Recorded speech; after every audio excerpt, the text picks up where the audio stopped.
हिंदू धर्म ग्रंथों में अनेकों श्रापों का वर्णन है तथा हर श्राप में कोई ना कोई कारण छुपा था।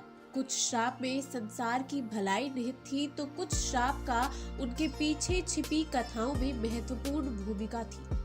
आज हम आपको ऐसे श्रापों के बारे में बताने जा रहे हैं जिनका इतिहास में तो महत्वपूर्ण योगदान था ही, परंतु इनका प्रभाव वर्तमान में भी प्रमाण के रूप में देख सकते हैं। आज इस वीडियो में हम आपको उन्हीं श्रापों के बारे में बताएंगे, पर उससे पहले अगर आपने हमारे चैनल को सब्सक्राइब नहीं किया है तो सब्सक्राइब कर ले, वीडियो को अंत तक देखें और कमेंट सेक्शन में जय श्री हरि लिख परमात्मा को अपना आभार प्रकट करें।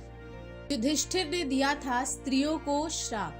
प्रसिद्ध ग्रंथ महाभारत के अनुसार जब युद्ध समाप्त हुआ तो माता कुंती ने पांडवों के पास जाकर उन्हें ये रहस्य बताया कि कर्ण उनका भाई था। सभी पांडव इस बात को सुनकर दुखी हुए। युधिष्ठिर ने विधि विधान पूर्वक कर्ण का अंतिम संस्कार किया तथा शोकाकुल होकर माता कुंती के समीप गए। वो उसी क्षण उन्होंने समस्त स्त्री जाति को ये श्राप दे डाला कि आज से कोई भी स्त्री किसी भी प्रकार की गोपनीय बात का रहस्य नहीं छुपा पाएगी। श्रृंगी ऋषि का परीक्षित को श्राप। जब पांडव स्वर्ग लोक की ओर प्रस्थान करने लगे तो उन्होंने अपना सारा राज्य अभिमन्यु के पुत्र परीक्षित के हाथों में सौंप दिया। राजा परीक्षित के शासन काल में सभी प्रजा सुखी थी। एक बार राजा परीक्षित वन में आखेट खेलने को गए, तभी उन्हें वहां शमीक नाम के ऋषि दिखाई दिए। वो अपनी तपस्या में लीन थे तथा उन्होंने मौन व्रत धारण कर रखा था।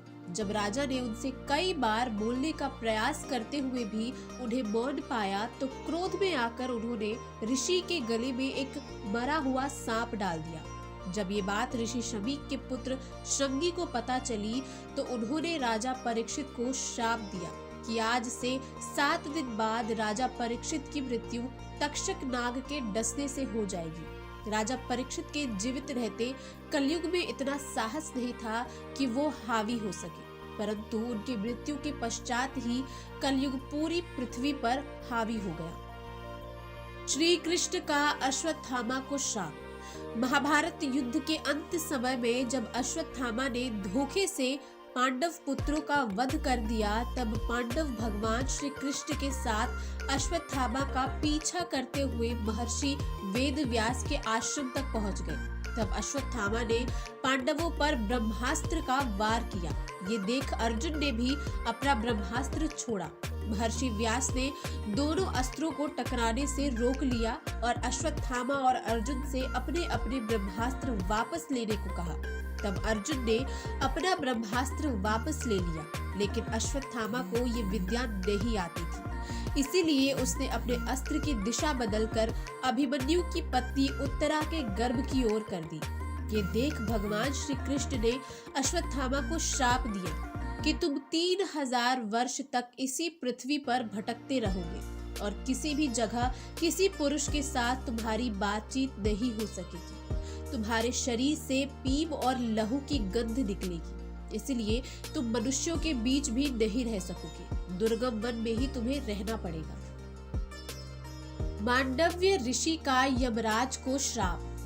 महाभारत में मांडव्य ऋषि का वर्णन आता है। एक बार राजा ने भूलवश न्याय में चूक कर दी और अपने सैनिकों को ऋषि मांडव्य को सूली पे चढ़ाने का आदेश दिया, परंतु जब बहुत लंबे समय तक भी सूली पे लटकने पर ऋषि के प्राण नहीं गए तो राजा को अपनी भूल का एहसास हुआ तथा उन्होंने ऋषि मांडव्य को सूली से उतरवाया तथा अपनी गलती की क्षमा मांगी। इसके बाद ऋषि मांडव्य यमराज से मिलने गए तथा उनसे पूछा कि किस कारण मुझे झूठे आरोप में सजा मिली। तब यमराज ने कहा, जब आप 12 वर्ष के थे तो आपने एक छोटे से कीड़े के पूंछ में सींग चुभोई थी, जिस कारण आपको ये सजा भुगतनी पड़ी।